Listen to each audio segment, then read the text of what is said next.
এজন ভক্ত যেতিয়ালৈকে মুক্তি লাগে লাগে লাগে বুলি কৰি লৈ থাকে মুক্তি তেতিয়ালৈকে ধৰা নিদিয়ে কিন্তু যিদিনাখন ভক্তি সাধন কৰি কৰি কৰি তেওঁ ক'ব যে মোৰ মুক্তিৰ প্ৰয়োজন নাই সেইদিনাখন মুক্তি তেওঁ নাই যিটো জনে যায় নামক সেৱী তাৰ পিছে পিছে ভ্ৰমন্ত হৈ মূৰ্তিমন্ত হৈ পঞ্চ প্ৰকাৰৰ মুকুতি মুখ লৈও আপুনি গতিকে আধ্যাত্মিক লয় আপোনালোকে শুনক যে যিজন ব্ৰহ্মজ্ঞানী সমস্ত জগতকে ব্ৰহ্মময় দেখে বুদ্ধি মন ইন্দ্ৰিয় মহত্ব অহংকাৰ ব্ৰহ্ম পৃথক মনে যতে সংসাৰ এই যিমান আজি আমাৰ সন্মুখত ইয়াতে যিমানটো ব্যক্তি গৈছে সকলো ব্ৰহ্মৰ অংশ সকলো ব্ৰহ্মই আছে আত্মাস্বৰূপ যিমান গছ গছনি তৰু তৃণ লতা গুল্ম গৰু ছাগলী কুকুৰ মেকুৰী চব সকলোৱে আত্মগত দৃষ্টি দি সকলোৱে দিব পাৰে ব্ৰহ্ম ব্যক্তিকে যত দেখে মিছা আন জৰিত উপজে জন মহাসৰ্প জ্ঞান আন্ধাৰত পানী তোলা জৰিতালতে সাপ বুলি খুব কোবালে ৰাতিপুৱা যেতিয়া সূৰ্য উঠি পানী তোলা জৰিতালে আছিল মই আন্ধাৰে মুন্ধাৰে পানী তোলা জৰিতালতে সাপ বুলি কোবালো জৰিত উপজে জন সৰ্প জ্ঞান এন্ধাৰত যেতিয়ালৈকে আপুনি থাকিব অজ্ঞান এন্ধাৰত থাকিব তেতিয়ালৈকে আপোনাৰ জৰিতে সৰ্প জ্ঞান হ'ব কিন্তু যিদিনাখন কৃষ্ণ সূৰ্য আপোনাৰ জীৱনত উদিত হ'ব আপোনাৰ জীৱনত সূৰ্য উদিত হ'ব জ্ঞান সূৰ্য যিদিনাখনৰ পৰা আপোনাৰ জীৱনত সকলো আন্ধাৰ পোহৰ হ'ব আৰু পোহৰৰ উজ্জ্বলতা আপুনি সিদিনাখন সকলোকে চিনি পাব সকলোকে চিনি পাব আৰু এই কামটো কোনে কৰোৱায় গুৰুসকলে কৰে সেইকাৰণে গু কৰে আন্ধাৰ গু কৰে পোহৰ যিজনে আপোনাক আন্ধাৰৰ পৰা পোহৰৰ বাট দিয়ে সেইকাৰণে গুৰুসকলৰ প্ৰতি কৃষ্ণসকলৰ তিনিটা প্ৰাৰ্থনা ওম আসাদু মা সদগময় মোক অসতৰ পৰা সতলৈ লৈ যোৱা দামসু মা জ্যোতিৰ্গময় মোক এন্ধাৰৰ পৰা পোহৰলৈ লৈ যোৱা মৃত্যুৰ মাৰ অমৃতময় ওম শান্তি শান্তি শান্তি মোক মৃত্যু তত্ত্বৰ পৰা অমৃত তত্ত্বলৈ লৈ যোৱা হে ভগৱান অমৃত তত্ত্ব কোনটো শৰীৰৰ প্ৰতি যেতিয়া বিৰক্তি আহি যাব শৰীৰৰ প্ৰতি তেওঁ যেতিয়া মোহ ভংগ হৈ যাব তেতিয়া তেওঁ জানিব যে মইতো আত্মাটো মৰণেই নাই শৰীৰটো মৰিবই উপজিব মৰিবই এইটো শৰীৰৰ ধৰ্ম জন্ম মৰণ এইটো শৰীৰৰ ধৰ্ম আত্মাৰ ইয়াৰ লগত কোনো সম্পৰ্ক নাই সেইদিনাখন আপোনাৰ জীৱনৰ পৰা মৃত্যু হৈ গৈছিল আৰু সেই কথাটোকে বুজাবৰ কাৰণে মহাৰাজ পৰিচিত এই প্ৰলয়ৰ কথা ক'বলগীয়া হ'ল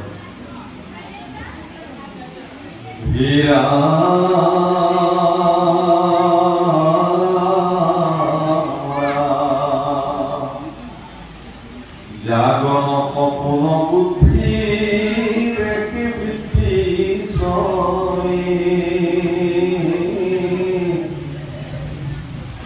নানাবিধ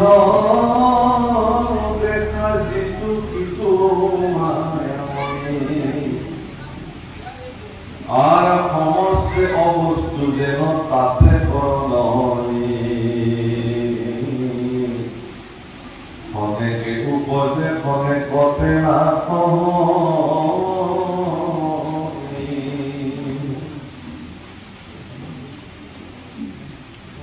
আর যেন আকাশ কত মিলে অপতিলে ধর অনেকে থাকিয়া হয়ে অনেকে অন্তর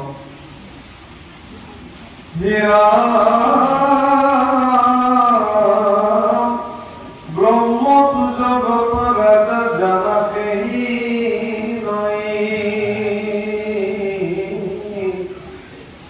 উপজিয়া ব্রহ্ম তো ব্রহ্ম সে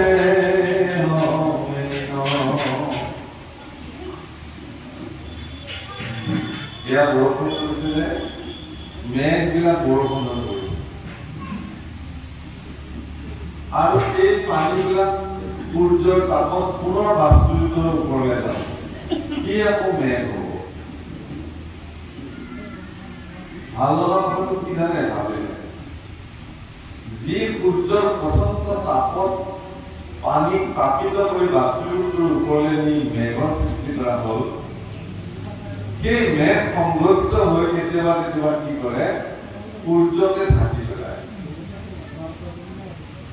এই মুহূৰ্তত ঢাকি পেলায় সূৰ্যৰ প্ৰচণ্ড তাপ মেঘৰ কাৰণে ঢাকি পেলোৱা হয় অৰ্থাৎ আমাৰ ভিতৰত কৃষ্ণ সূৰ্য আত্মা বিদ্যমান হৈ আছে সেই সূৰ্যৰ পৰাই সৃষ্ট মায়া সেই মায়াই এনেকুৱা আচ্ছাদন কৰি পেলাই আপোনাক আৰু আত্মাক মাজতে এখন দেৱাৰ মায়াই সৃষ্টি কৰি দিলে যাৰ কাৰণে আপুনি এতিয়া সন্মুখতে থকা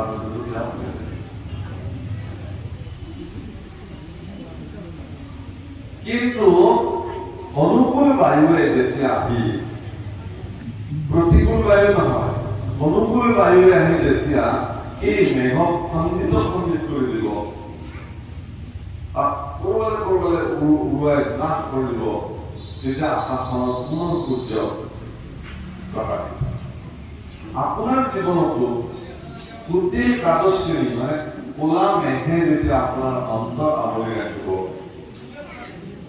কেৱল লোভ মোহ কাম ক্ৰোধ মদ জনিত ঘটনা চিন্তাই আপোনাক আচ্ছন্ন কৰি ৰাখিব আপোনাৰ ভিতৰতে থকা আত্মা কৃষ্ণ আপুনি নিজেই দেখা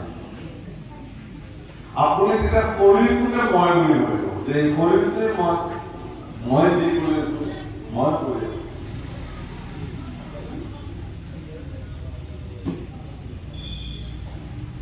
পৰে কিন্তু সকলো তেওঁ আৰু নাম মই কৰি গতিকে তুমি কৰ্তা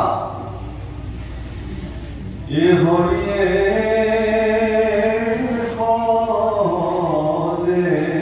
অকৰ্তা কৰ্ম কৰে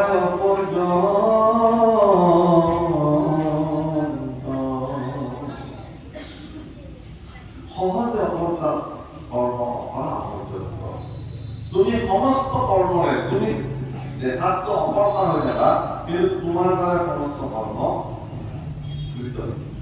সেইকাৰণে তুমি কাৰক সৰ্ব অৱতাৰণৰ কাৰণ নহয় তুমি কাৰক সকলো কাৰকৰ তুমি কাৰক পৃথিৱীত যিমান পৰিঘটনা সংঘটিত হৈছে সকলোৰে কাৰক তেওঁ কাৰণো তেওঁ অৰ্থাৎ মোৰ নিচিনা ব্যক্তি এগৰাকী পৃথিৱীত যে জন্ম হৈছে মই কি কাম কৰিব লাগিব সেই সকলোৰে তেওঁ কৰ্তা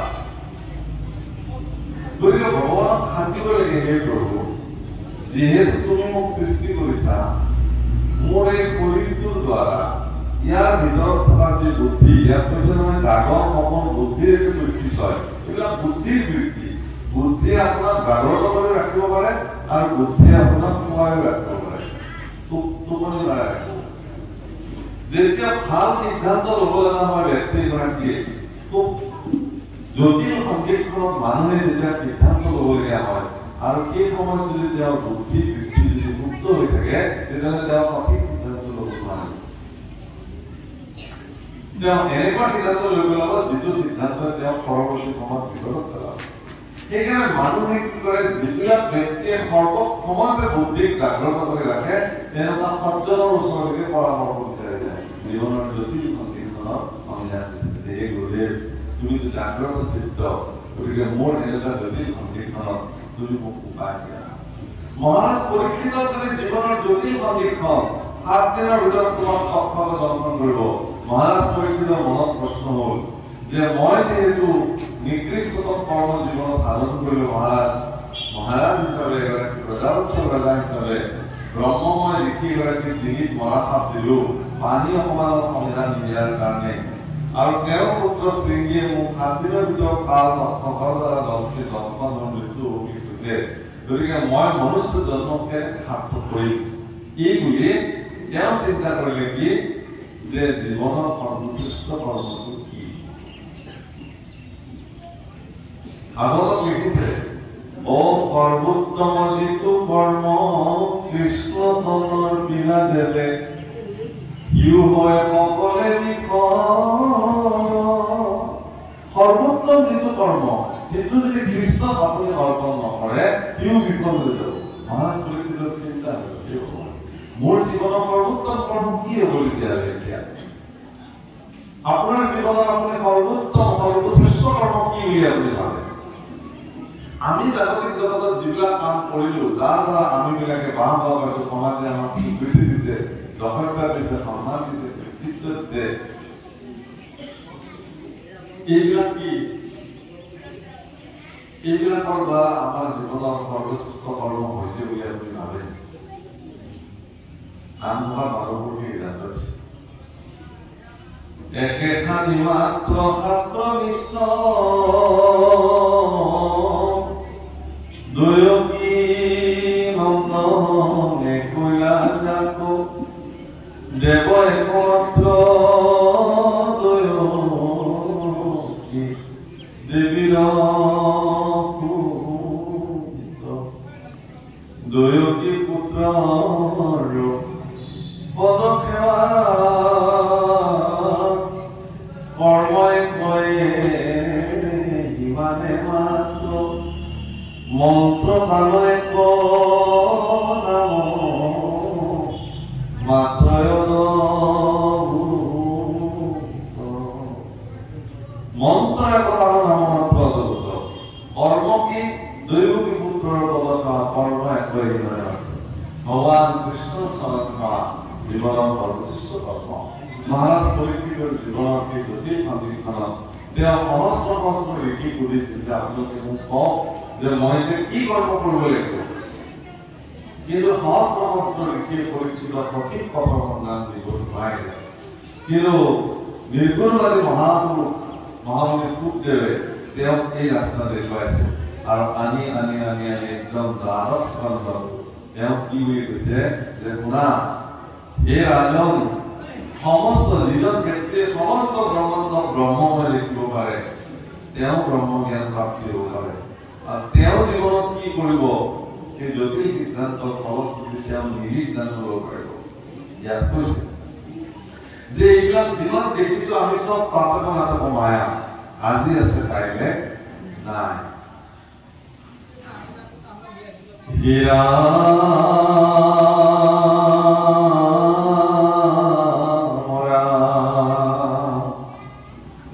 একে ব্ৰহ্ম আশা সৰ্ব দেহ প্ৰকোপে যেন এক আকাশ প্ৰত্যেক ঘতে ঘতে এজনেই ব্ৰহ্ম কিন্তু প্ৰত্যেকৰে শৰীৰত বিদ্যমান। যেনে আপুনি যদি মাটিৰ ঘটত পানী থৈ দিয়ে 100টা, প্ৰত্যেকটা ঘটৰ পানী দেখিব যে 100খন আকাশ আপুনি দেখিব। প্ৰত্যেকটো ঘটতে এখন এখন আকাশ প্ৰতিচ্ছবি দিছে, কিন্তু আকাশ 100খন নেকি? আকাশ এখনেই, কিন্তু প্ৰত্যেক ঘটতে তেওঁ কিন্তু এখন এখন আকাশ। ঠিক তেনেকে এজনেই ব্ৰহ্ম কিন্তু লক্ষ লক্ষ কোটি জীৱৰ শৰীৰবিলাকত লক্ষ লক্ষ কোটি হিচাপে পৰম ব্ৰহ্ম বিদ্যমান। মহাপুৰুষে তাকে লিখিছে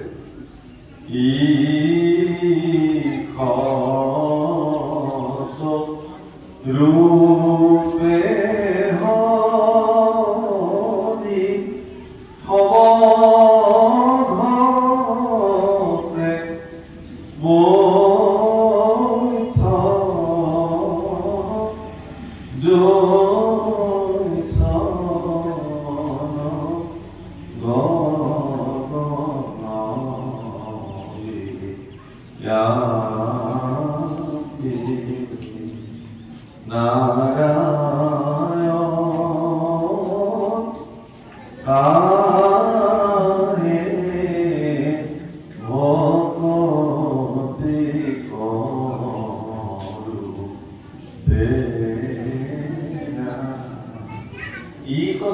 হৰি সবঘতে বৈঠ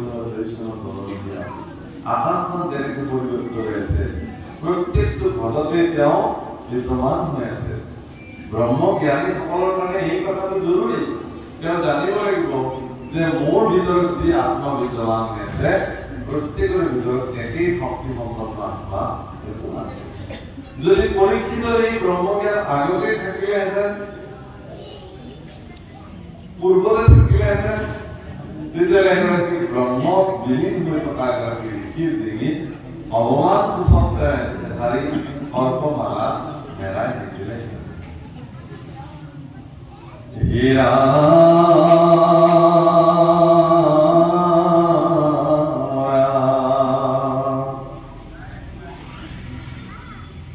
আৰ জলত সূৰ্যক যেন দেখি ভিন্ন ভিন্ন,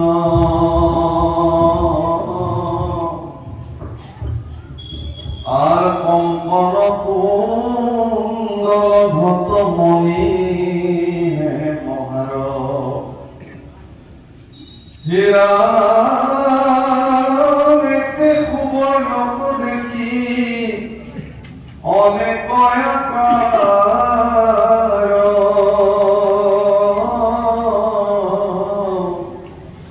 এই মতে আৰ কঙ্কন কুণ্ডল মণি ঘট হে মহাৰ। একে সোণ কোনোবাই আঙুঠি বনায়, কোনোবাই কুণ্ডল বনায়, কোনোবাই কিবা বনায় আৰু বনায়, কিন্তু ইয়াত কোন কোনে ভাঙি যোৱাৰ পিছত কি কোনে, কিন্তু ৰূপ বেলেগ বেলেগ হৈ যায়। ঠিক তদ্ৰূপ একে আত্মা কিন্তু ভিন্ন ৰূপত ভিন্ন শৰীৰসমূহত ভিন্নতাৰে তেওঁ নিবাস কৰি থাকে। তাৰমানে এইটো কথা মনত ৰাখিব, ভাগৱতৰ দ্বাদশ স্কন্ধই আপোনাক নিৰ্মাণ কৰিব খুজিছে এই ধৰণে, যাতে আপোনাৰ দৃষ্টিত প্ৰত্যেকটো জীৱৰ ভিতৰত বিদ্যমান হৈ থকা আত্মাক চিনিবৰ পৰা তাৰ অস্তিত্ব উপলব্ধি কৰিব পৰাৰ সামৰ্থ্য যাতে আপোনাৰ জীৱনত সংঘটিত হয়। ভক্তিৰ এইটো চূড়ান্ত পৰ্যায়। আমি যে কৈ থাকোঁ ভক্তি কৰিব লাগে, ভক্তি কৰিব লাগিব, এনেই কেৱল লোকক দেখুৱাতে 57 লৈ চুৰিয়া বৰফেৰ মাৰি পেলাই নামঘৰত বহি আপোনালে এজন ব্যক্তি ভক্ত নহ'ব পাৰে ন। এজন ভক্ত হ'বৰ কাৰণে তেওঁ ব্ৰহ্মজ্ঞান ভক্তিৰ চূড়ান্ত পৰ্যায়ত অভ্যাস কৰিব লাগিব। ঈশ্বৰগুৰুৱে উদাহৰণ কৈছে এই কথা, কি বুলি কৈছে, সমস্ত প্ৰাণিত বিষ্ণু বুদ্ধি মনে লাভে আয়ু ডাক্ত মনে অভ্যাস কৰাই দিব। এই ভক্তিৰ অভ্যাস তুমি কবা সকলোকে যে মই এইটো বিচাৰো, তেওঁ অভ্যাস কৰক সমস্ত প্ৰাণীত মই যে আছো, মোৰ অস্তিত্ব উপলব্ধি কৰিবৰ কাৰণে তেওঁ মই কালি এটা ভাগৱতত কৈছো যে হে প্ৰভু, আজি আমি বহুত আমাৰ একশৰণীয়া ব্যক্তিয়ে আমি বৈষ্ণৱসকলে আমি বলিৰ বিৰুদ্ধাচৰণ কৰো, বলি বিধান হ'ব নালাগে বুলি আমি কওঁ। কিন্তু মই এই কথা কওঁ যে যিসকলে বলিৰ বিৰুদ্ধাচৰণ কৰে ঠিকে আছে বাৰু, আৰু কোনোবা জীৱৰ প্ৰাণ হত্যা কৰিছে, কোনোবা কল্যাণৰ কাৰণে কাম কৰিব নালাগে। কিন্তু আপোনাৰ পাকঘৰৰ গঠিখনত এবাৰ সোধকচোন, আপোনাৰ পাকঘৰৰ গঠিখনে আপোনাক অনুমতি দিয়ে নে নিদিয়ে বলি যুদ্ধ কৰিবৰ কাৰণে? পাকঘৰৰ গঠিখনে আপোনাক ক'ব যাওক, যাওক যাওক যাওক আপুনি যাওক, আপুনি যোগ্যতা আপোনাকে জানে, মই নকলেও হ'ব। হীৰা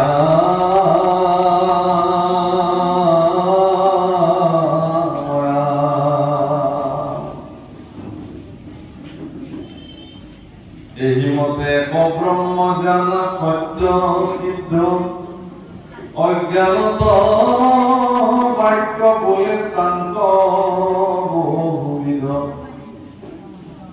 সূৰ্যৰ ৰশ্মিত হয়ে মহাবেদন, সূৰ্যয়ংক চক্ষুগত থাপি কৰে চন্ন, ব্ৰহ্মৰ স্বৰূপ অহংকাৰ যদি হৈ, ব্ৰহ্ময়ংক জীৱগত থাপি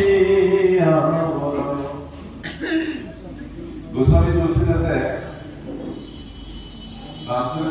বৰ ধুনীয়া এটা সংস্কৃতি। ईश्वरं सजीवाय विनाशे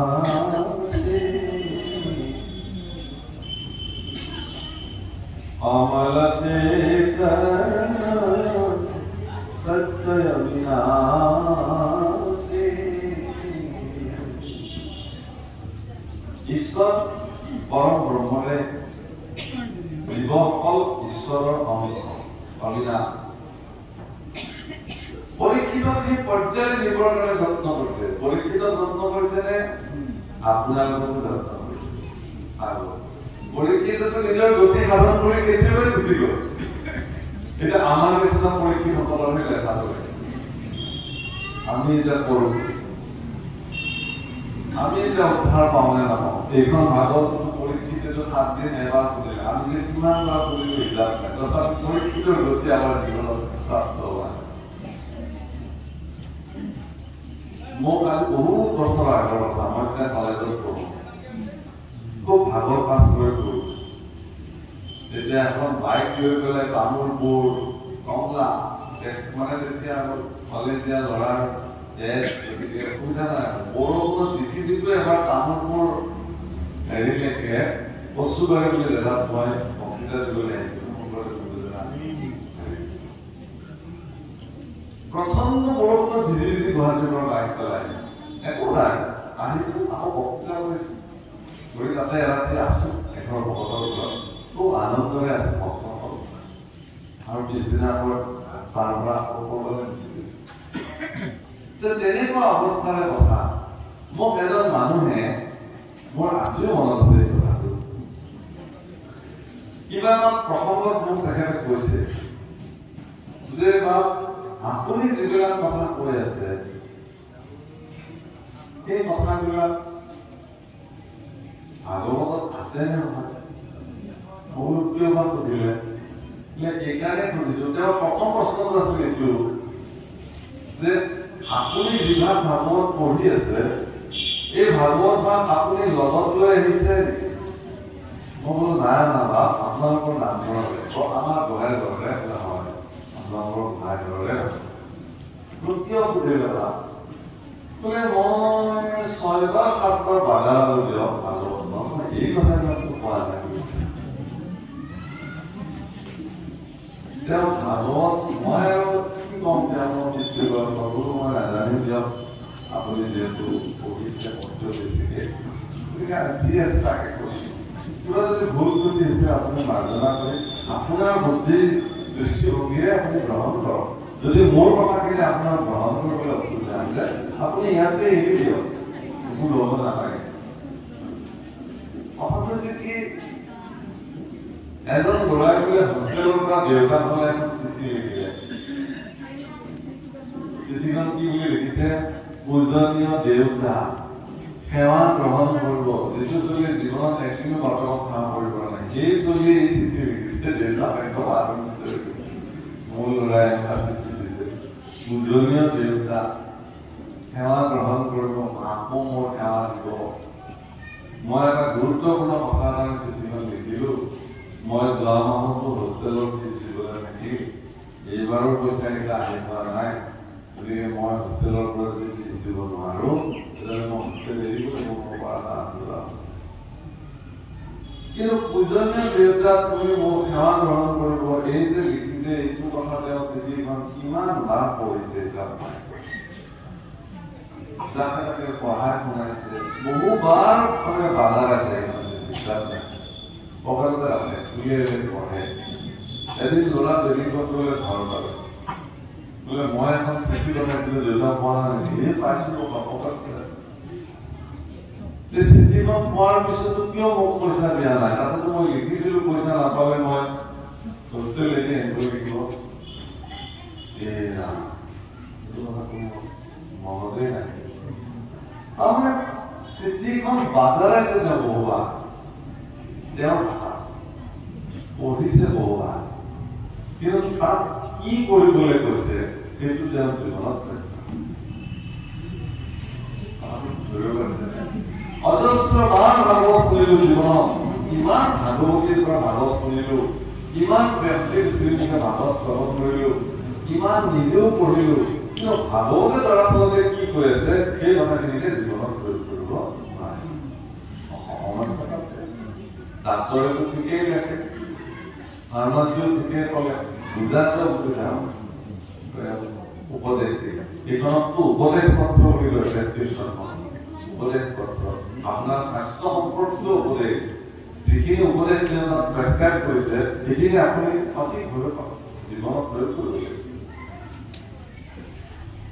বটল এটা দি পেলাই ফাৰ্মাচিষ্টে ক'লে বোলে এইটো ৰোগীক খোৱাৰ আগতে 2 বাৰ জোকাৰি ল'ব।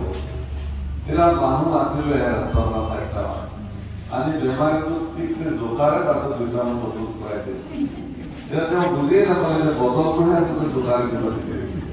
তেওঁ বুজিলে কি যে ৰোগীটোক জোকাৰে, কেতিয়াবা যদি জোকাৰা মানুহ নাপায় তেতিয়াহ'লে আকৌ নোখোৱাই সদায় স্বাস্থ্য সংস্থা মানুহকো সময় পাব, কেতিয়াবা নাপায় সেইটো বেমাৰী ভাল হ'ব।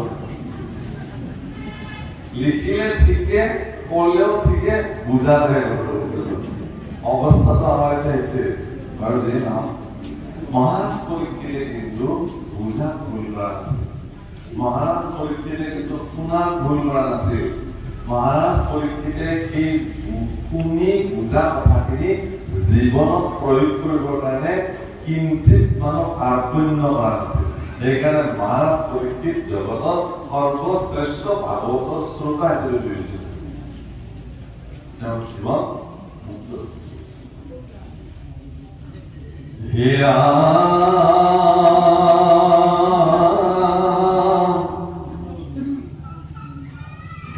যেন মেঘ কৰিলে চকুৰ সূৰ্য কমি ৰাখে, অহংকাৰ গুচিলে ব্ৰহ্ম জীৱে দেখে। যেনে মেঘৰ আস্থানত গ'লে মানুহে সূৰ্য দেখে, ঠিক তেনেদৰে হৃদয়তো থকা মায়াৰ আস্বাদনটো মস্তিষ্কৰ পৰা যিদিনাখন গুচি যাব সেইদিনাখন আপুনি হৃদয়তে আত্মা সৃষ্টি কৰিব। মোৰ হৃদয়তে দেখোন বহুতখিনি বহি আছে, সেইদিনাখন আপুনি ব্ৰহ্মময় দৃষ্টি আপোনাৰ জীৱনত প্ৰকট।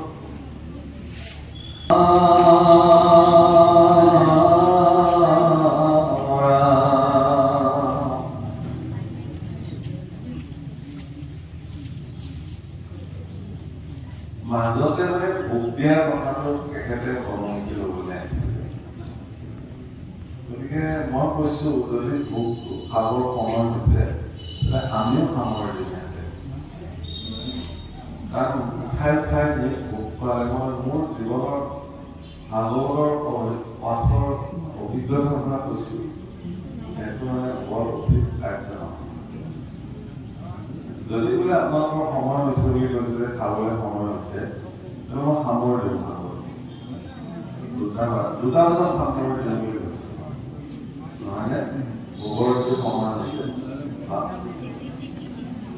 খাবতো লাগিবই দিয়কচোন। হোৱা নাই যে বুজাই বুজে আৰু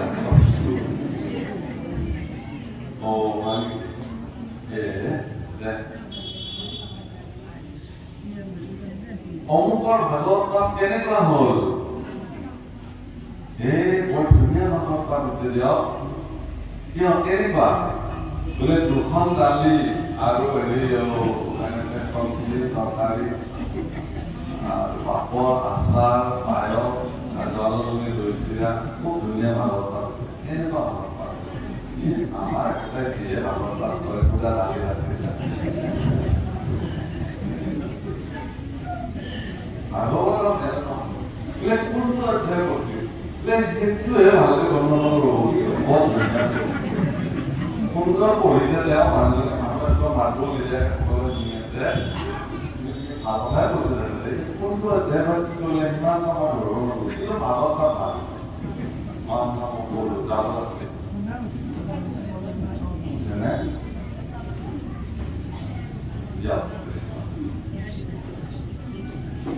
ভগৱান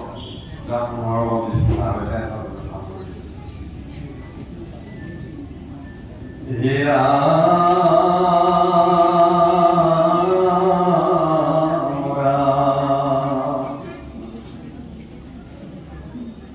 আৰ অহংৰাম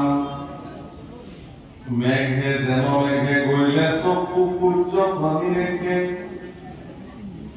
অহংকাৰ গুচিলে ব্ৰহ্মপদীপে দেখে অহংকাৰৰ আচ্ছন্নতাৰ কাৰণে আপুনি নিজৰ ভিতৰত থকা কৰ্ম আপুনি নিজে নেদেখে যিদিনাখন আপোনাৰ অহংকাৰ ছন্ন হৈ যাব জীৱনৰ সেইদিনাখন আপুনি ব্ৰহ্ম দেখিব অহংকাৰ কেতিয়া ছন্ন হ'ব ইন্দ্ৰিয় শক্তি লাহে লাহে যেতিয়া নোহোৱা হৈ যাব লাহে লাহে আপোনাৰ অহংকাৰ কম হৈ যাব মানুহ চিনি পোৱা নাই এক কুকুৰ মোৰ ভাঙি দিয়ে কিন্তু সেই মানুহটোৱে যেতিয়া কাৰোবাৰ কান্ধত হাত থৈ খোজ কাঢ়িব সেইদিনাখন আৰু তেওঁ নপায় তেওঁ জানে নাই যে মোৰ গ'ল আৰু কিবা শক্তি নাই আছিলো এটা সময়ত এতিয়া নাই ক'ত গ'ল কোনে নিলে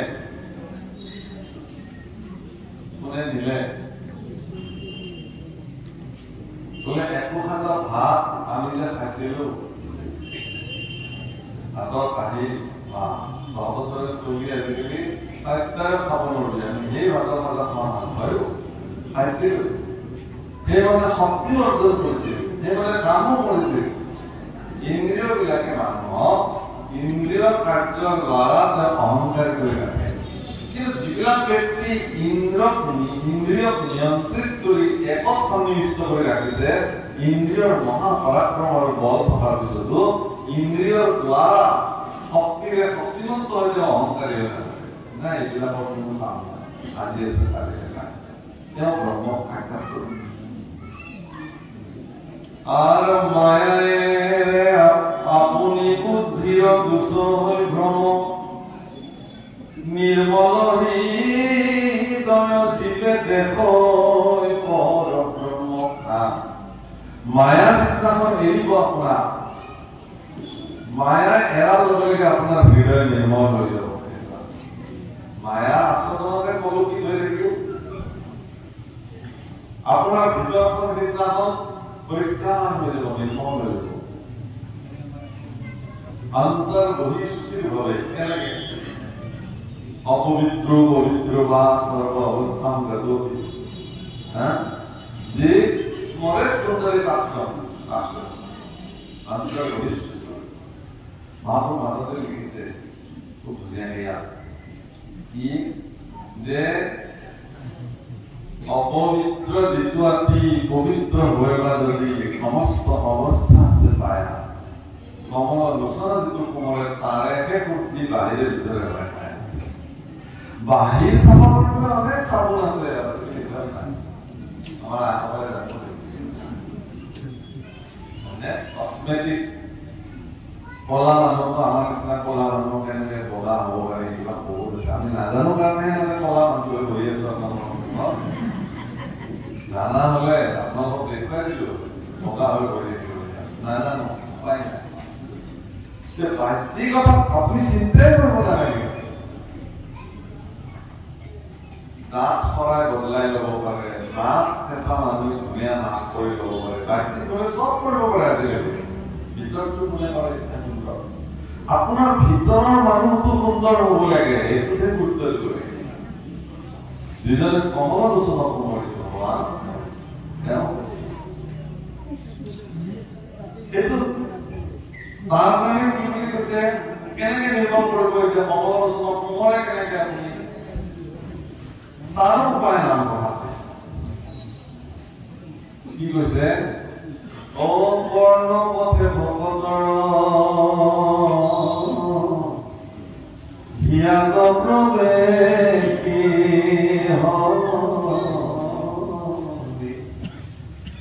দুৰ্বাসনা হবে সমস্তয় জল ৰজতে কমল যেহেন কৰত কালে স্বভাবতে নিৰ্মল বাৰিষাৰ লেতেৰা নৈখন খৰালি স্বাভাৱিকতে যেনেধৰণে পবিত্ৰ হৈ গল সৎকটীয়া হৈ গল আপোনাৰ ভিতৰতো যদি সৎসংগত সাধু সংগত বহি কৰ্ণপথে যেতিয়া আজি যেনেকে আপোনালোকে সাধু সংগত বহি কৰ্ণপথে ভগৱন্তৰ গুণ শ্ৰৱণ কৰিলে এনেকে যদি কাণৰ পথ আপুনি যদি মুকলি কৰিলে ভগৱন্তক প্ৰৱেশ কৰিবৰ কাৰণে আপোনাৰ হৃদয়খনো স্বাভাৱিক হ'লে লাগিব। আৰু হৃদয় স্বাভাৱিকভাৱে নিৰ্মল হ'ব মানে মায়াৰ প্ৰচণ্ড প্ৰভাৱৰ পৰা আপুনি লাহে লাহে মায়া আপোনাক একো কৰিব নোৱাৰে। এই মায়া মই তোমাৰ মতে নচলি মোৰ মতে প্ৰতিষ্ঠা কৰিব লাগিব, তোমাক এৰিও কিন্তু তুমি থাকিব লাগিব, কাৰণ মায়া নোহোৱা জীৱনটো কামেই নাই।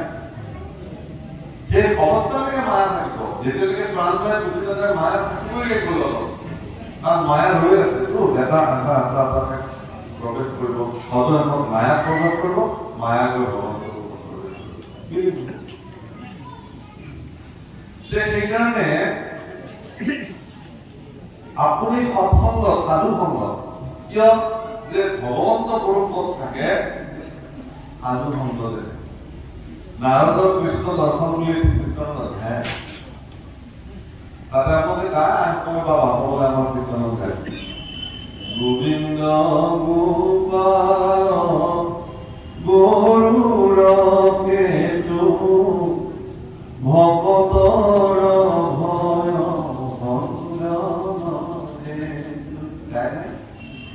নাৰদৰ কৃষ্ণ দৰ্শন বুলি কীৰ্তনৰ অধ্যায় চাব।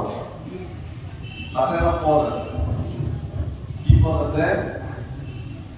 নাৰদ বিষ্ণু আসন্ত কৰি বৈকুণ্ঠতো মই নাথাকোঁ যোগীৰ হিয়াৰে কমলাই থাকো ভকতৰ কীৰ্তন চাই। মই যোগীবিলাকৰ হৃদয়ত নাথাকো, বৈকুণ্ঠত নাথাকো, য'ত মোৰ ভক্তসকলে মোৰ গুণাকীৰ্তন কৰে তত্ৰ তিষ্ঠামি নাৰায়ণ নহম তিষ্ঠামি বৈকুণ্ঠে যোগিনাং হৃদয়েন চ মদ্ভক্তঃ যত্ৰ গায়ন্তি তত্ৰ তিষ্ঠামি নাৰায়ণ। তাতে মই থাকো, মহাপুৰুষ মাধৱদেৱ বাবা আৰু ওপৰত সকলো ভকতে গালে যে ভগৱান তাত থাকিব, মহাপুৰুষ মাধৱদেৱ বাবাৰ বিষয়টো একান্ত ভকতসকলে নিৰ্ভুল কৃষ্ণৰ গুণ গাঁৱে কথা বকিয়া দেখা বৈকুণ্ঠ পৰি ৰৈ যোগীৰ হৃদয়েৰে থকা হ'লে সাক্ষাৎ দেখা। আপুনি একান্ত হ'ব লাগিব। শান্ত মানে স্বামী, আপোনাৰ জীৱনত কৃষ্ণকে স্বামী মানিব লাগিব। যেনেকে এগৰাকী পতিব্ৰতা নাৰীয়ে এগৰাকী পুৰুষকে জীৱনৰ স্বামী হিচাপে গণ্য কৰে, তেওঁ অব্যভিচাৰী যিটো ধৰ্ম পাৰিবাৰিক ধৰ্মকে পালন কৰে। ঠিক তেনেকে ভক্তসকলে অব্যভিচাৰী ভক্তি পালন কৰিবৰ কাৰণে এক কৃষ্ণকে স্বামী বুলি স্বামী ৰাম এনেকুৱা বা কৃষ্ণকে ঈশ্বৰকে স্বামী বুলি মানি তেওঁ গোসানী অভয়চৰণকে আত্মসমৰ্পণ কৰি তেওঁ গুণানুকীৰ্তন গাই জীৱনক ধন্য কৰে। ইয়াতো কৈছে সেই কথাটোকে হীৰা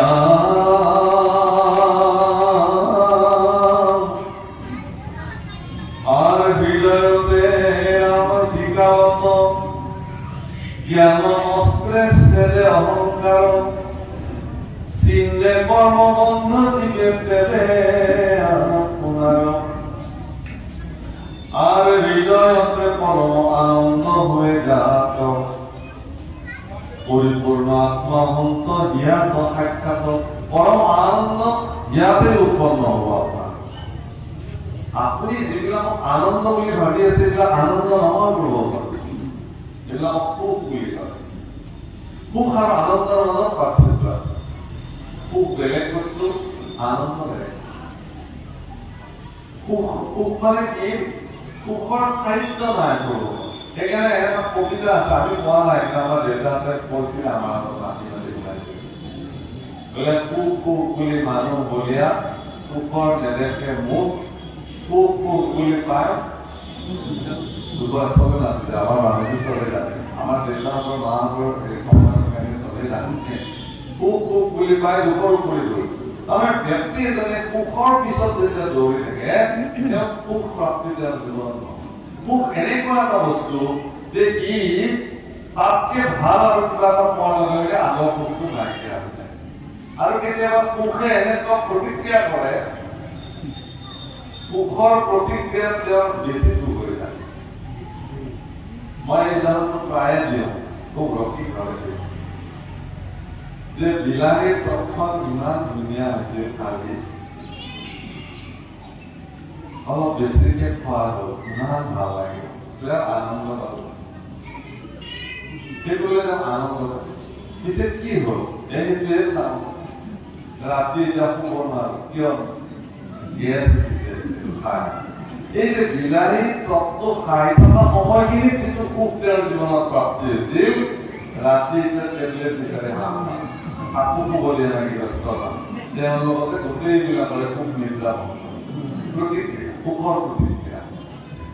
ই খন্তেকীয়া ক্ষণভংগুৰ বিষয় সুখবিলাক ক্ষণভংগুৰ কৰিব পৰা হ'ব। মনত ৰাখিব, তাৰ পিছত আপোনালোকে দৌৰি আছে। পুত্ৰ লাগে পদ ফুল দিয়া নাই, যোনে য'ত কৈছে ততে গৈছে, যজ্ঞ কৰিছে, পূজা কৰিছে, দান দিছে, দক্ষিণা দিছে, গোহাৰ মূৰত ফুল দি জন্ম দিলে তাৰ। সেই চলি যেতিয়া জ্বালা দিব পাৰিব, তেতিয়া মাকে কি কব? বাজি হৈ থকা সুখ শেষ। সন্তান প্ৰাপ্তি হোৱাৰ যিটো সুখত তেওঁ মতলি আৰু বেছি 1 ছেকেণ্ডত শেষ পানী।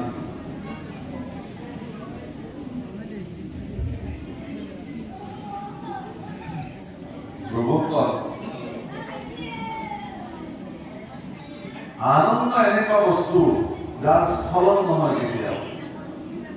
আৰু সেই আনন্দ কেনেকে প্ৰাপ্তি হয় বুলি কৈছে ইয়াতে পৰীক্ষিত কৈছে আপোনালোকো শুনক। চিন্তে কৰ্মবন্ধ কেনেকে নিৰ্মল জিকাৰত জ্ঞান অস্ত্ৰে ছেদে অহংকাৰ চিন্তে কৰ্মবন্ধ দিলে তেবে আপোনাৰ ভিতৰত সৃষ্টি হোৱা নিৰ্মল হৃদয়ত সৃষ্টি হোৱা নিৰ্মল জ্ঞানে আপোনাৰ কৰ্মবন্ধক যিদিনাখন ছেদ কৰিব, সেইদিনাখন কৰ্মবন্ধৰ পৰা আপুনি মুক্ত হ'ব আৰু আপোনাৰ ভিতৰতে আনন্দ জন্ম হ'ব। যস্য নাস্তি স্বয়ং প্ৰজ্ঞা তস্য শাস্ত্ৰম কিং কৰো লোচনভ্যাম বিনিনস্য দৰ্বণম কিং কৰিছে। যাৰ ভিতৰত প্ৰজ্ঞাই নাই, তেওঁ শাস্ত্ৰ শুনালে দিনে ৰাতি কিয় হাতী গা ধোৱা আৰু তেওঁ শাস্ত্ৰ শুনালে। কিন্তু যেনেকে উদাহৰণ দিছে লোচনভ্যাম বিনিনস্য, চকুহীন এজন ব্যক্তিক আইনা এখন দিলে যে আপুনি কি কৰিব? তেওঁৰ কাৰণে কামত কৰা বস্তু আইনাখন চাবলৈ তেওঁ চকু লাগিব, প্ৰজ্ঞা দৰকাৰ আছে। এখন শাস্ত্ৰ বুজিবৰ কাৰণে, শাস্ত্ৰৰ মৰ্মাৰ্থ বুজিবৰ কাৰণে প্ৰজ্ঞাৰ প্ৰয়োজন আছে। আৰু সেই প্ৰজ্ঞাটোকে কি বুলি কৈছে? নিৰ্মল জ্ঞান। অৰ্থাৎ সেই নিৰ্মল জ্ঞান আপোনাৰ ভিতৰত সৃষ্টি হোৱা যি নিৰ্মল জ্ঞান, সেই নিৰ্মল জ্ঞানে আপোনাক কৰ্মবন্ধ ছেদ কৰিব। এতিয়া মহা আনন্দ, আনন্দ ব্ৰহ্মা আপোনাৰ শৰীৰত আছে।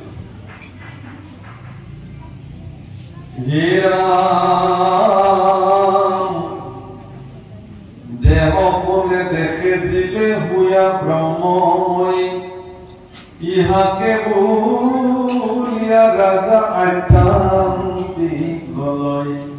যিজনে দেহক নেদেখিব, কেৱল আত্মাক দেখিব, এই অৱস্থাৰে যেতিয়া এজন ব্যক্তি গুচি যাব, এই অৱস্থাটোৰ নাম হল আধ্যাত্মিক প্ৰলয়। 4 প্ৰকাৰৰ প্ৰলয় আজি আলোচনা হল প্ৰভু দ্বাৰা। নিত্য প্ৰলয়, যিটো হবই আপুনি তাক পালন কৰিব নোৱাৰে, নৈমিত্তিক প্ৰলয়, প্ৰাকৃতিক প্ৰলয় আৰু আধ্যাত্মিক প্ৰলয়। আধ্যাত্মিক শব্দটো আৰু এঠাইত ব্যৱহাৰ কৰিছে ভাগৱত, একাদশ স্কন্ধৰ প্ৰাৰম্ভতে নিমি অৱস্থিত। মহাৰাজ নিমিয়ে সুবিধা যদি 9 গৰাকী পুৰুষলৈ যি প্ৰশ্ন নিবেদন কৰিছে, তাৰ সৰ্বপ্ৰথম প্ৰশ্নটোৱে হল যে হে সিদ্ধসকল, তোমৰা সবটো মহাসিদ্ধ গুৰু, মোৰ নিচিনা অজ্ঞানী জীৱক তোমালোকে মুক্ত কৰোৱা। মই তোমাৰ পৰা জানিব খুজিছো যে আধ্যাত্মিক সুখ কাক বোলে? আধ্যাত্মিক সুখ কি? আধ্যাত্মিক সুখৰ লগত আধ্যাত্মিক লয়ৰ এক নিবিড় সম্বন্ধ আছে প্ৰভু। যাৰ জীৱনত আধ্যাত্মিক লয় হৈ গ'ল তেওঁ আধ্যাত্মিক সুখৰ গৰাকী। বৈষয়িক সুখে তেওঁৰ জীৱনত একো নহয়। আধ্যাত্মিক সুখটোকে পৰম আনন্দ বোলে, পৰম সুখ, শ্ৰেষ্ঠ সুখে, কিন্তু পৰম শ্ৰেষ্ঠ। আধ্যাত্মিক সুখ সম্পৰ্কে কবি নামৰ শিক্ষকগৰাকীয়ে মহাৰাজ নিমিৰ আগত উত্তৰ দিছে। কি বুলি উত্তৰ দিছে? বোলে এখন ভয়হীন হৃদয় যাৰ আছে তেওঁ আধ্যাত্মিক সুখৰ গৰাকী। অৰ্থাৎ যাৰ জীৱনত ভয় নাই। ভয় কি? বিষয়ৰ চূড়ান্ত বস্তুটোৰ নাম ভয়। চাৰিটা বস্তুৰ বিষয় বোলে কি কি? আহাৰ, নিদ্ৰা, ভয় আৰু মৈত্ৰী। ইয়াৰ ভিতৰত আটাইতকৈ ভয়ংকৰ বিষয়টো হ'ল ভয়। যেতিয়া আমাক খেদি কৰি আছে, মৰিবলৈ ভয় কৰো, মোৰ কথা মই নমৰিবলৈ কি কৰিব লাগে ৰাখিব, মৰিবলৈ ভয় লাগে। কিয়? যে মৃত্যু এটা এনেকুৱা খাদ্য যে তাক কোনোবাই নিবিচাৰিলে আহিব। জন্মৰ লগতে উপজে মৃত্যু লগত দেখিছে মানুহ। মাধৱ পুৰুষে আধ্যাত্মিক সুখ সম্পৰ্কে স্পষ্ট কৰিছে নাম। আমি জানে গাঁও কিন্তু যুগৰ যদি যুগৰ যোৱা মানুহৰ লাভবান আছে আমি জানে আধ্যাত্মিক সুখ যুৱত সেৱা হৰি হৰি হৰি হৰিয়ে সেৱা কৰি হৰি কি সুখে ভৰিলো। আধ্যাত্মিক সুখ তজুবলা সেৱা। তজুবলা সেৱাটো কেনেকে আধ্যাত্মিক সুখ হ'ব? তোমাৰ চৰণ যুগলৰ নাম অভয় চৰণ। অভয় চৰণ শৰণ লোৱা ব্যক্তিৰ কোনো ধৰণৰ ভয়ে তেওঁৰ জীৱনত ক্ৰীড়া কৰিব নোৱাৰে। ভয়হীন হৃদয় হ'ল আধ্যাত্মিক সুখৰ। আৰু ভয় কেতিয়া হ'ব? কৰ্মবন্ধ যেতিয়া জন্ম হ'ব। কৰ্মবন্ধ কেতিয়া জন্ম হ'ব? যেতিয়া তেওঁৰ হৃদয়ত নিৰ্মল জ্ঞান উৎপন্ন হ'ব। নিৰ্মল জ্ঞান কেতিয়া উৎপন্ন হ'ব? যেতিয়া তেওঁ সৎসংগ কৰি ভগৱানক বিশ্বাস কৰিব। যেতিয়া তেওঁ সৎসংগ কৰি ভগৱানৰ নাম শ্ৰৱণ কীৰ্তন কৰিব আৰু সেই ভগৱানৰ গুণগান যেতিয়া তেওঁৰ হৃদয়ত কৰ্ণপথে প্ৰৱেশ কৰিব, সহজে হৃদয় নিৰ্মল। আপুনি নিৰ্মল হৃদয়ৰ গৰাকী, নিৰ্মল জ্ঞানৰ গৰাকী, কৰ্মবন্ধত নিৰ্মল জ্ঞানৰ ঠাণ্ডাৰে আপুনি আঁকি কুটি ছন্ন বিচ্ছন্ন কৰি পেলাইছে। আপোনাৰ আৰু কি মৃত্যু হয়? আপোনাৰ আৰু কাক ভয় কৰিবলগীয়া আছে? পৰীক্ষিত সেই পৰ্যায়তে আপুনিও যাব পাৰে, সকলো ব্যক্তি সেই পৰ্যায়লৈ যাব পাৰে। সেইকাৰণে ভাগৱতে এই ৰাস্তা পূৰণ কৰিছে। হীৰা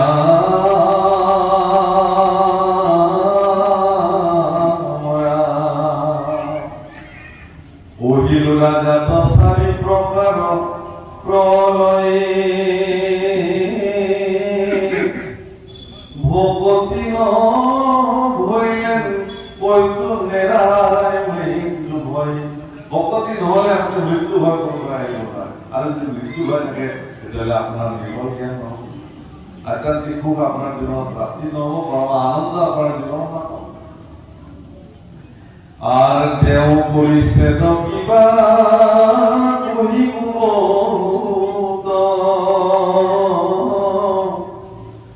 দেখে ব্ৰহ্মময় যিটো জীৱন্তে মুকুত। যদি আপুনি ব্ৰহ্মময় সম্পৰ্কে দেখিব পৰা হ'ল, আপুনি জীৱন্তে মুকুত, প্ৰয়োজনে নাই আৰু বেলেগ কথা। আৰ তথাপিতো কিন্তু কৃষ্ণ কীৰ্তন ক্ষেত্ৰলৈ ভকতি নভৈলে নাই মায়া আঁকি ধৰ। তথাপিও তেওঁ কৃষ্ণ কীৰ্তনত তেওঁ পাৰিব আৰু ভক্তি নহলে দুনাই মায়া তেওঁ আহি ধৰিব। আৰ পৰচেতন ব্ৰহ্ম জ্ঞান হয় হত পৰৱৰ্তী আদি সংসাৰ জগত।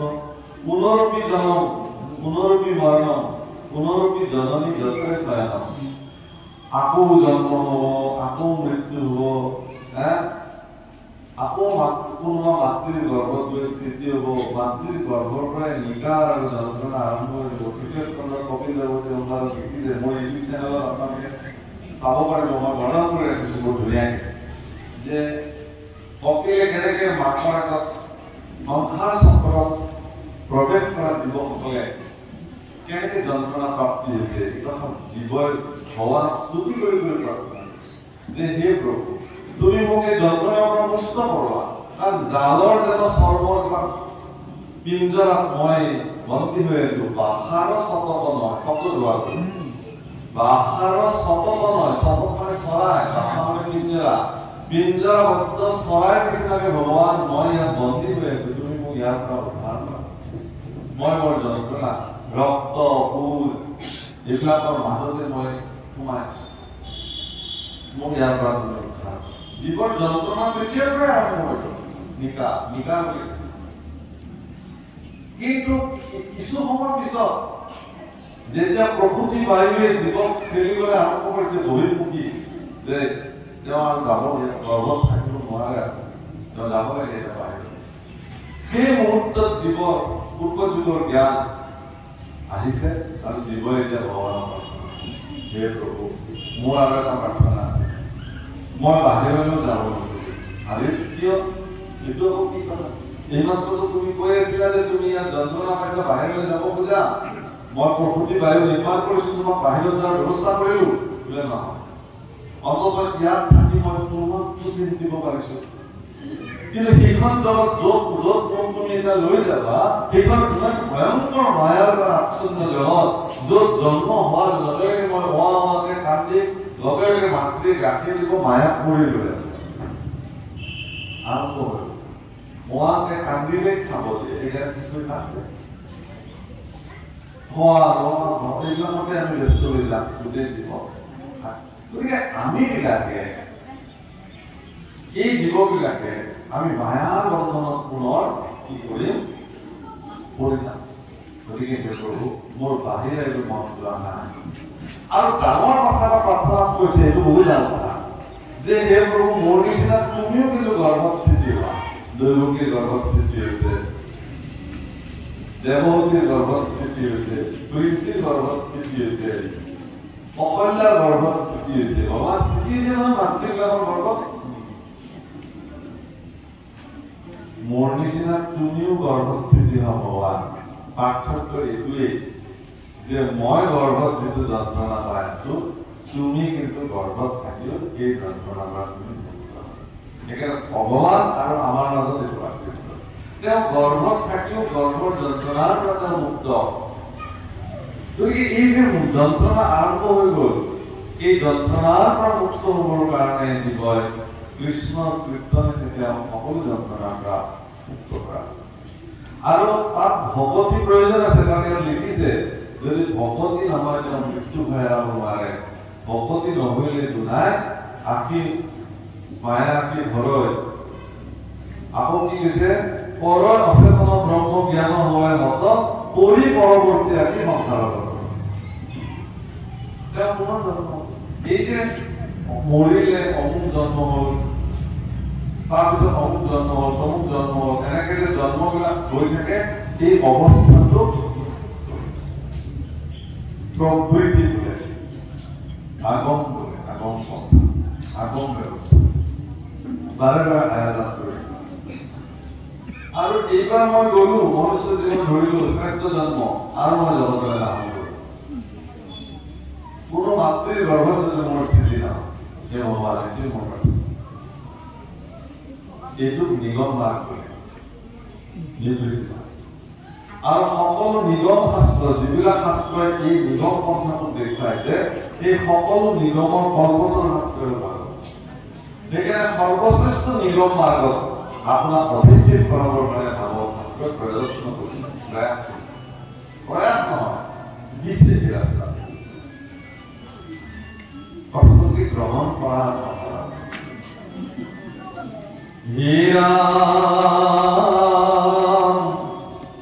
ভকতি বিহীনে হেন জ্ঞানৰ অৱস্থা, মহামূঢ় বিষয়ৰ কি কথা। নাৰায়ণ কৃষ্ণ জগতৰ ধাতা জগত নিবাস জগতৰ পিতা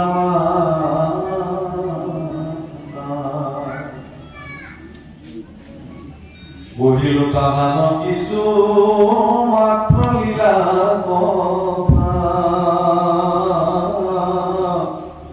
বহিবে ন পাৰে সবে ব্ৰহ্মায় কথা যিজন কৃষ্ণ জগতৰ ধাতা জগতৰ পিতা মাতা জগতৰ সৰ্বেসৰ্বা অৰ্জুনে সেইকাৰণে গীতাৰ শেষত ভগৱান কৃষ্ণক কি বুলি স্তুতি কৰিছে त्वमेव माता च पिता त्वमेव त्वमेव बन्धु च सखा त्वमेव त्वमेव विद्या द्रविणं त्वमेव त्वमेव सर्वं मम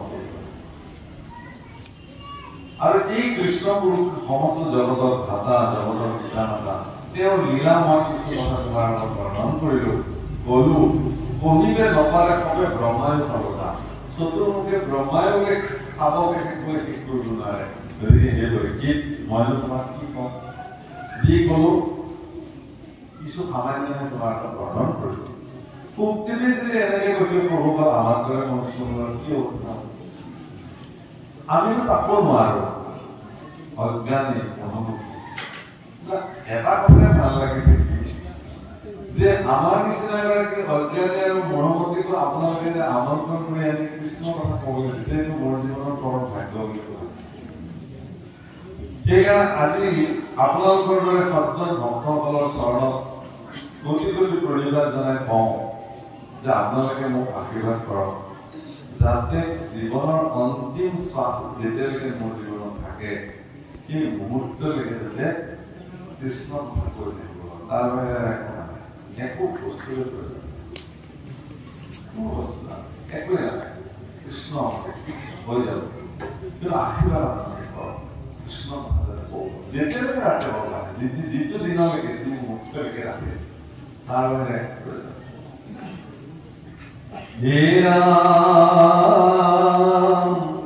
হেনবা হৈ বেক শংকা মনত তোমাৰে সমস্তে কহিবে যে ব্ৰহ্মায়ু নপাৰে তেবে এইটো কথা কহিবা কোনো কাৰ্য আৰু অভিপ্ৰায় বহু শুনা মহাৰাজ সংসাৰৰ তিনিটা যেন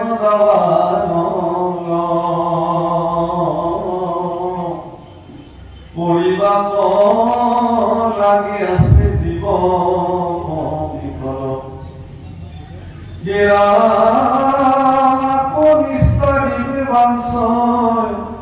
যিটো মহাজন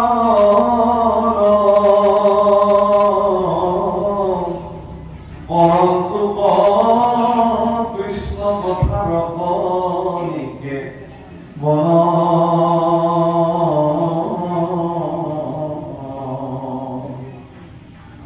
এইকে পুত্ৰীহ নৌকা সংসাৰ সাগৰে নাহি নাহি তৰণ উপায় কৰে তুমি সন্দেহ নকৰিবা অৱশেষে যে কৃষ্ণ কথা শুনিবই লাগিব এনে কোনো কথা নাই কাৰোবাৰ জীৱনত অকণমান কৃষ্ণ কথা যদি প্ৰাপ্ত হয় ক্ষণাৰ্থ জীৱনত যদি তেওঁ কৃষ্ণ কথা শুনিছে সেইখিনিয়ে তেওঁক জীৱন মুক্ত কৰিবলৈ পাৰে এই সংসাৰ সাগৰৰ মূল বস্তু প্ৰভুসকল এই জীৱন নৌকাখনত তেওঁ খান্দাৰী নোহোৱা গুৰু ৰূপে তেওঁ খান্দাৰী হৈ বহিছে নাম ৰূপে তেওঁ খান্দাৰী হৈ বহিছে দেৱ ৰূপে তেওঁ খান্দাৰী হৈ বহিছে ভকত ৰূপেও তেওঁ খান্দাৰী হৈছে কেৱল সংসাৰ সমুদ্ৰত গতি লাভৰ কাৰণে আপুনি তেওঁক প্ৰাৰ্থনা কৰক ৰাম চাৰি বেদ চৈধ্য শাস্ত্ৰৰ ইকে তত্ত্ব পঢ়িলো পতি আৱে তোমাৰ আগত হে ৰাম হেন জানি জন্ম লোকে নকৰিও বৃথা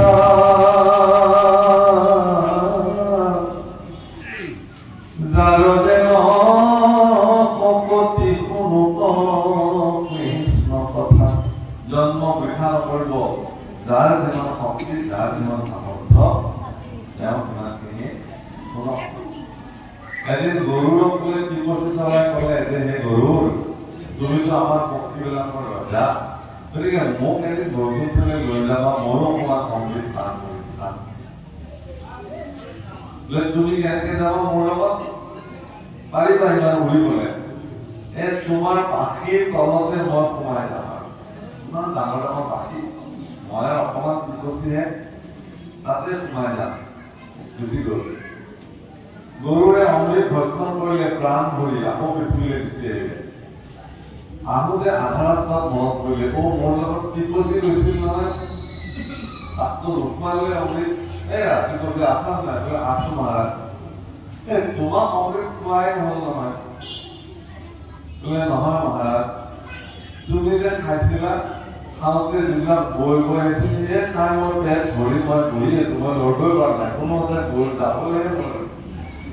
মানে এইটো এটা যদিও প্ৰকৃতিৰ অৰ্থ, মানে কোনোবা যদি সামৰ্থ্য আছে তেওঁ বহুত কৃষ্ণৰ কথা শ্ৰৱণ কৰক, কোনোবা যদি নাই তেওঁ কিঞ্চিত হলেও ভোজন কৰিব, তাতে তেওঁ তৃপ্ত হৈ যাব।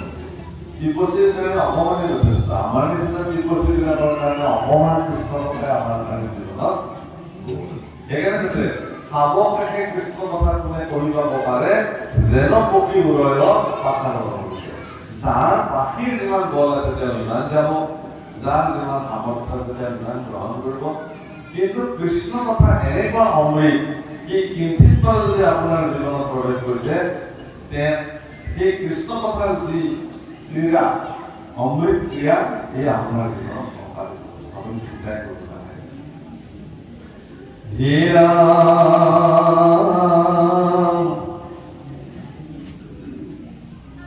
যাৰ যেন মতি ভৰা কৃষ্ণৰ কীৰ্তন, হেন জানি জন্ম লোকে নকৰিও বৃথা, যাৰ যেন অপতি শুনুক কৃষ্ণ কথা, যাৰ যেন মতি ভৰা কৃষ্ণৰ কীৰ্তন, এতেকে চিন্তিলে গুৰ সংসাৰ বৰ সিদ্ধান্ত লৈ এতেকে মই আগতো কৈছো, এতেকে চিন্তিলে গুৰ সংসাৰৰ বন্ধ। আমাৰ যিবিলাক সংসাৰৰ বন্ধনত আমি বিলাকে বান্ধ খাই মুক্ত হ'ব পৰা নাই, সেই কৰ্মবন্ধনৰ পৰা আপোনাক মুক্ত কৰিব কোনে? যাৰ যিমান সামৰ্থ্যৰে কৃষ্ণ কথা শুনিব, সেই কৃষ্ণ কথাই আপোনাক কৰ্মবন্ধনৰ পৰা মুক্ত কৰিব। আর যেন ফল পাবে তপজপতি,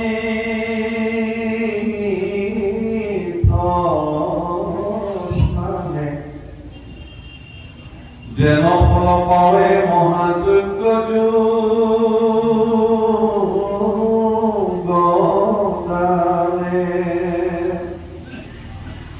আর যেন ফল পাবে মহা জ্ঞান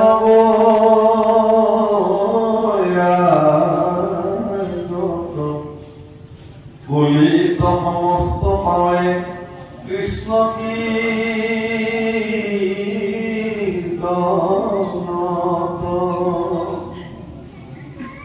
রাম শ্রবণ কীর্তন দেবী আনক মরে, পাবশ্রম বিফলে কলিত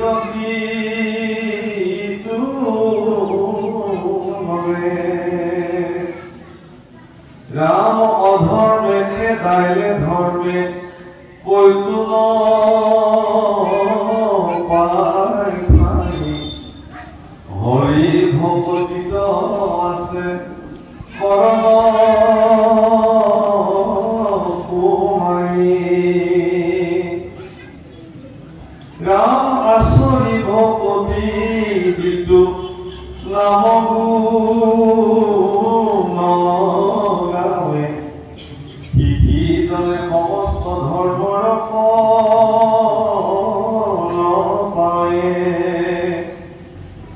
আৰ এতেকে কলিত কীৰ্তন ধৰ্ম কাৰ্য, আৰ কথাতে নাই ধৰ্মৰ সংসাৰ, ৰাম এই পৰম ধৰ্ম জানিবা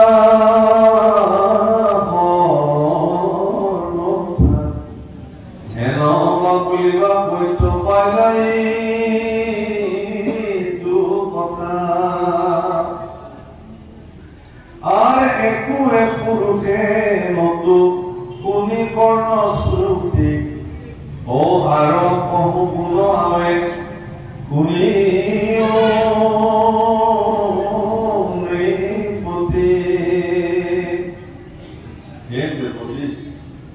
যেহেতু তুমি কলিৰ যুগৰ ৰজা হলা গতিকে এতিয়া তুমি শ্ৰৱণ কীৰ্তনৰ মাধ্যমেৰে তুমি অধৰ্মে যিহেতু তোমাক খেদিলে তুমি ধৰ্মক যদি আশ্ৰয় ল'ব খোজা তেতিয়াহ'লে ইয়াত সৰল ব্যৱস্থা প্ৰৱৰ্তি আছে ঈশ্বৰৰ ওচৰত শৰণাপন্ন হোৱাৰ মানসিকতা তুমি ভগৱন্ত পুৰুষৰ দুখানি অভয়চৰণত কায় বাক্য মনে সুদৃঢ় বিশ্বাসে একান্ত ভাৱে সত্যে সত্যে সত্যে যিদিনা আশ্ৰয় ল'ব ভগৱানে আপোনাক মোৰ বুলি চিন্তা কৰা সামৰি প্ৰাৰব্ধ কৰ্মৰ ফলো সিদিনাৰ পৰা আপোনাৰ শৰীৰত আৰু প্ৰয়োগ নহয়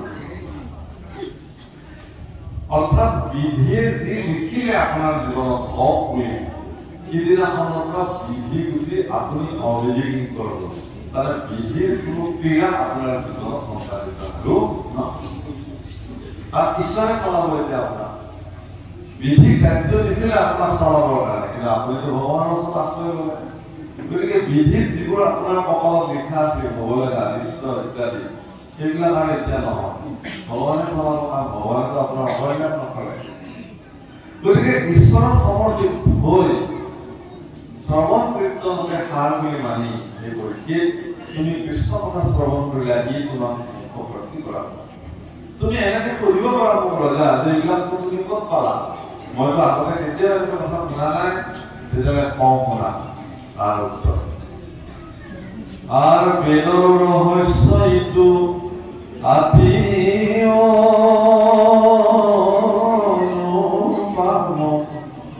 পৰমাৰ্থ শাস্ত্ৰ মহাভাগৱত নাম আৰু পৰম ঈশ্বৰ যিটো নাৰায়ণ যিটো শাস্ত্ৰ তেন্তে মাত্ৰ জানন্ত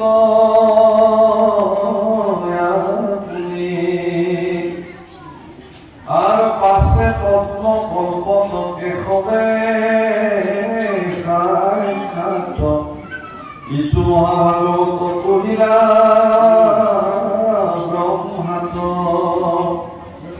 পরম ঈশ্বর জ্ঞান রহস্য ভক্তি জানি কৃত কৃতয়াতি ভৈলা প্রজাপতি পরম দয়ালু দেব জগতৰ পিতা কৈলা নাৰদত ইটো পুৰাণ সংহিতা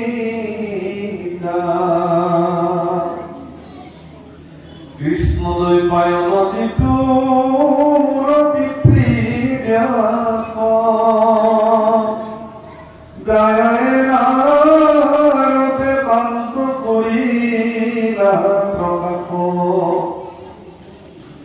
নাৰদৰ উপদেশে ব্যাপক জান কৰিলা বিস্তাৰ ইটো শাস্ত্ৰ নিৰ্মাণ মহাভাগৱত ইটো পুৰাণ সংহিতা পৰম স্নেহত মুত কহিলন্ত পিতা পুৰকীৰ্ত মুনি আৰু কেহুৱে নজানে নাহিকে প্ৰসাদ আৰু এক কথা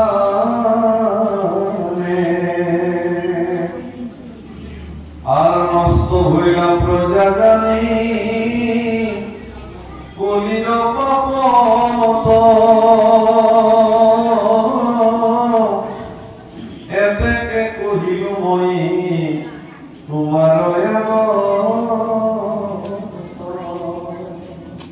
হে রাজন এই পরম সত্য কথা পদ্মকল্পত ব্রহ্মা ভগবান শ্রীনারায়ণে প্রদান করিলেন জগতৰ পিতা ব্ৰহ্মা আকৌ দেৱৰ্ষি নাৰদক প্ৰদান কৰিলে দেৱৰ্ষি নাৰদে আকৌ গুৰু হিচাপে আহি মোৰ পিতৃদেৱক ক'লে দায়াৰে কলিৰ সন্ধাত মোৰ পিতৃয়ে মোক এইবোৰ কথা ক'লে মই দেখিলো যে কলিৰ প্ৰজা কলিৰ প্ৰভাৱত নষ্ট হ'বলৈ আৰম্ভ কৰিছে গতিকে কলিৰ প্ৰভাৱত যাতে কলিৰ প্ৰজাসমূহ বিনষ্ট হৈ নাযায় এইকাৰণে মই তোমাৰ মাধ্যমেৰে এই জগতত প্ৰচাৰ কৰিম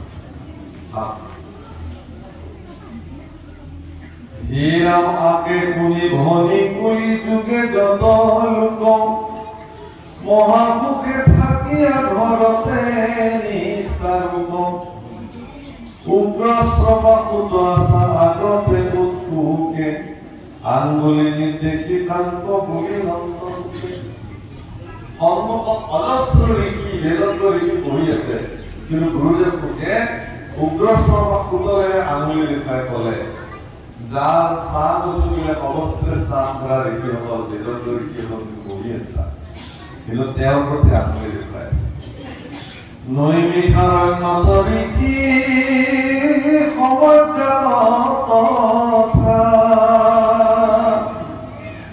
এই সুতে কৈবা ইটো ভাগৱত কথা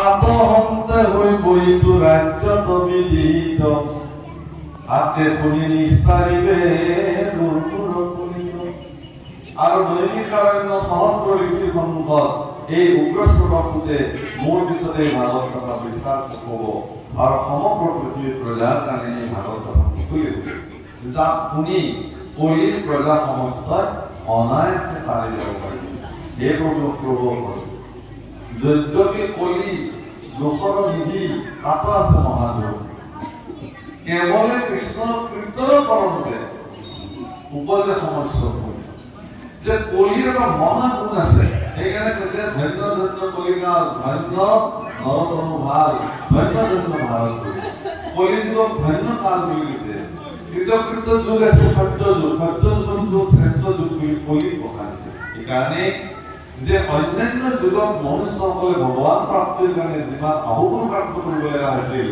কিমান অহোপুৰুষাৰ্থ কলিত কৰিব নালাগে কেৱল কৃষ্ণ কীৰ্তনৰ মাত্ৰ ভগৱানক সাক্ষাৎ পাব পাৰে আৰু এই কথা শ্ৰীমদ ভাগৱত শাস্ত্ৰই দহাই বৰ্ণন কৰিছে গতিকে কাৰোবাৰ যদি সামৰ্থ্য আছে তেওঁ কৰিব বেলেগ কথা সামৰ্থ্যহীন তেওঁ যদি সময়ৰ অভাৱ সামৰ্থ্যৰ অভাৱ তেওঁ নিৰ্মল ভক্তিভাৱে কৃষ্ণ গুণ গাব কীৰ্তন কৰিব আৰে তেকে বুলন্তে শুক গুৰু প্ৰসাদ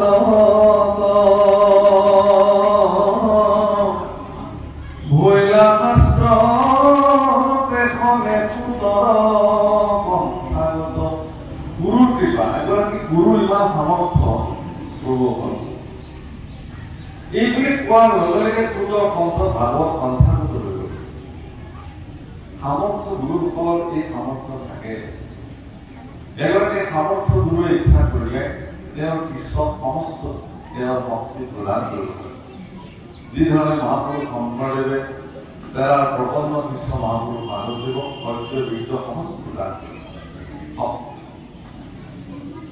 গুৰুসকল সাক্ষাৎ পৰম ব্ৰহ্ম গুৰু সাক্ষাৎ পৰম ব্ৰহ্ম তস্मै শ্ৰী গুৰুৱে গুৰু গীতাত এই কথা বৰ্ণনা কৰিছে গুৰু ব্ৰহ্মা গুৰু বিষ্ণু গুৰুদেৱ মহেশ্বৰ গুৰু সাক্ষাৎ পৰম ব্ৰহ্ম তস্मै শ্ৰী গুৰুৱে নমঃ সাক্ষাৎ পৰম ব্ৰহ্ম গুৰুসকলক সাক্ষাৎ ঈশ্বৰ বুলি শিষ্যসকলে মান্যতা কৰিব লাগে নিয়ম পৰম্পৰা গুৰু শিষ্য পৰম্পৰা ভাৰতৰ সনাতনী পৰম্পৰা সেইকাৰণে গুৰুসকল গুৰু স্থানত যদি অধিষ্ঠিত হয় ধৰ্মগুৰু স্থানত সেই স্থান চিৰদিনৰ কাৰণে অক্ষুণ্ণ থাকে মৃত্যুৰ পিছতো সেই স্থানত পালে তেওঁ কথা গুৰু কেতিয়াও এপইণ্টমেণ্ট হ'ব নোৱাৰে কেইদিনমানৰ কাৰণে গুৰুৰ আসনত এবাৰ যেতিয়া এজন ব্যক্তি অধিষ্ঠিত হয় তেতিয়া তেওঁ আজীৱন সেই আসনত তেওঁ অধিষ্ঠিত হৈ থাকে আৰু মৃত্যুৰ পিছতো সেই স্থানত তেওঁৰ অনুগামী শিষ্যসকলে তেওঁক পূজিত কৰে কাৰণ গুৰুৰ চৰণ অবিহনে গুৰুৰ চৰণ সেৱা অবিহনে কোনেও জীৱনত সামৰ্থ্য লাভ কৰিব নোৱাৰে গুৰু বিহীন মন্ত্ৰ বাকী বিহীন কাম গুৰু জীৱনৰ কামদাৰী প্ৰভুসকল সামৰ্থ্য গুৰু জীৱনত প্ৰয়োজন আছে সেইকাৰণে গুৰুৰ কৃপা সুখদেৱ গুৰুজনাৰ কৃপা সুত মহামুনিৰ কণ্ঠ ভাগৱত তৎক্ষণাৎ সন্ধানত হৈ গ'ল। হীৰা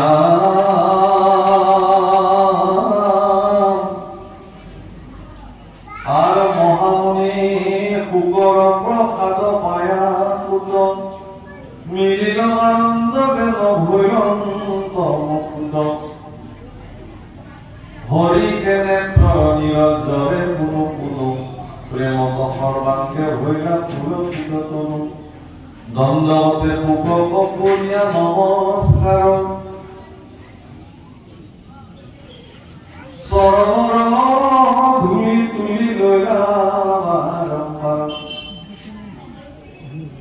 প্ৰভুপাল চক্ৰৱৰ্তী ৰজা মহাৰাজ পৰীক্ষিতেও ৰজা সমগ্ৰ জম্বুদ্বীপৰ উৎপত্তি হোৱাৰ পিছতো তেওঁ গুৰু শুকক ৰত্নময় সিংহাসনত বিদ্যমান কৰি গংগাৰ জল তুলসীবৃক্ষ পুষ্পৰে গুৰুৰ চৰণ অভিষেক কৰিছিল আৰু গুৰুৰ চৰণ পাদত তেওঁ শিৰত অভিষেক আৰু আজি সুতেও সেই কৰ্মসাধী পৰম গৌৰৱেৰে সন্তুষ্ট অঞ্জলি ধৰি পৰীক্ষিতে গুৰু শুকৰ পৰা ভাগৱত জ্ঞান লাভ কৰিছে।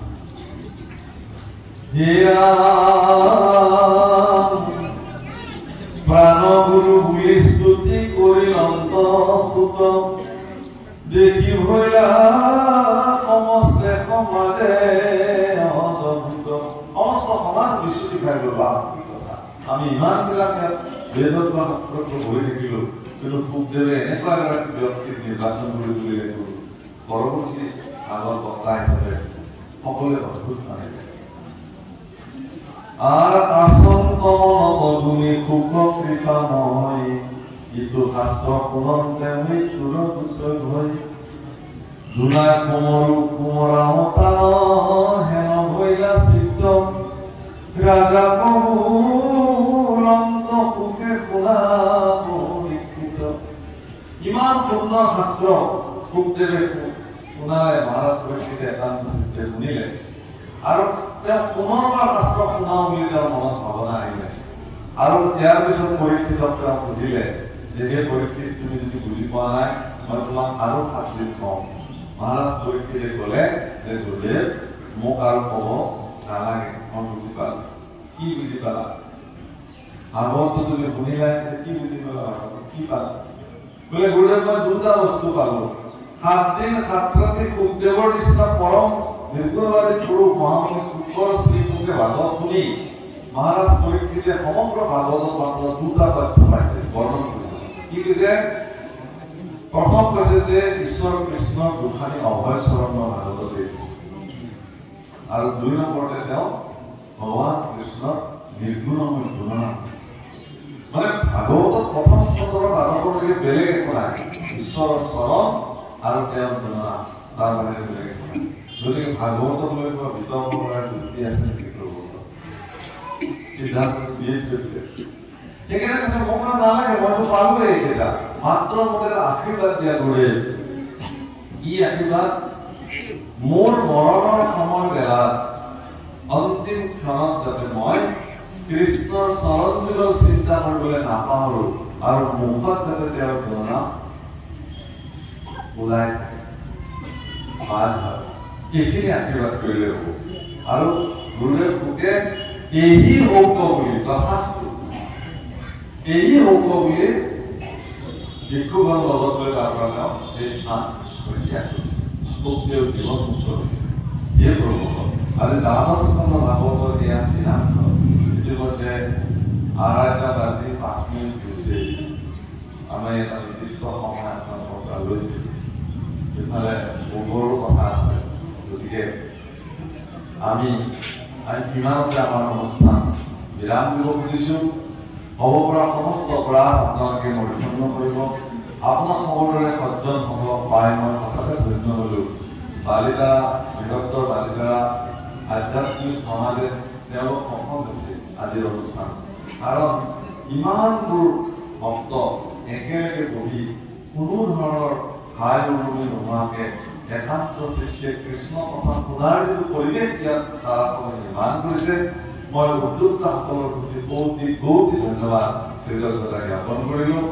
আমাৰ নিচিনা এগৰাকী অকিঞ্চনক আপোনালোকে আমন্ত্ৰণ কৰি দ্বাদশ খণ্ড ভাগৱতৰ মহামূল্যৱান তথ্যলঘুৰ তত্ত্বলঘুৰ পৰীক্ষিতৰ ব্ৰহ্মজ্ঞান প্ৰাপ্তি অধ্যায় শুনিবৰ ইচ্ছা প্ৰকাশ কৰিলে আমি শুনালোঁ। আপোনালোকে নিজ গুণে ইয়াক গ্ৰহণ কৰিব। যদি আমাৰ বাক্যবচনে কিবা নক'বলগীয়া কথা কোৱা হ'ল সেইখিনি ইয়াতে এই বিষয়ে যাব বুলি আশা ৰাখিলোঁ। অনাগত কালত পুনৰ আপোনালোকৰ চৰণ সেৱা সুযোগ পাম বুলি আশা ৰাখি মালিক বিৰাম দিলোঁ।